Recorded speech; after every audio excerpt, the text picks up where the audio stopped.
গত শুক্রবার শক্তিশালী ভূমিকম্পে নিমিষেই লণ্ডভণ্ড হয়ে যায় মিয়ানমার। ঘরবাড়ি ভেঙে পরিণত হয় ধ্বংসস্তূপে। এ ধ্বংসস্তূপ থেকে মিলছে একের পর এক লাশ। ভূমিকম্পের ৪ দিন পর প্রাণহানি ১ লাফে ২,০০০ ছাড়িয়ে গেছে। আহত হয়েছে ৩,৯০০ জন। এখনও নিখোঁজ রয়ে গেছে ২৭০ জন। এমন অবস্থায় দেশটিতে ১ সপ্তাহের জাতীয় শোক ঘোষণা করেছে জান্তা সরকার। এর অংশ হিসেবে দেশটিতে ৬ এপ্রিল পর্যন্ত জাতীয় পতাকা অর্ধনমিত রাখা হবে। এদিকে মানবতা ভুলে গাজায় একের পর এক প্রাণঘাতী হামলা চালিয়ে যাচ্ছে নেতানিয়াহু সেনারা। ইসরায়েলি বর্বরতায় গত ২৪ ঘণ্টায় প্রাণ গেছে আরও ৮০ ফিলিস্তিনির। আহত হয়েছে অনেকে।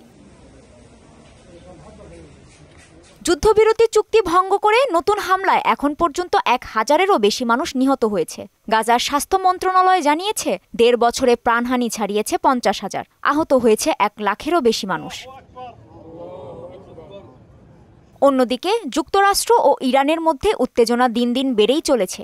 ট্রাম্পের হুমকির জবাবে পাল্টা হুমকি দিয়েছে ইরান।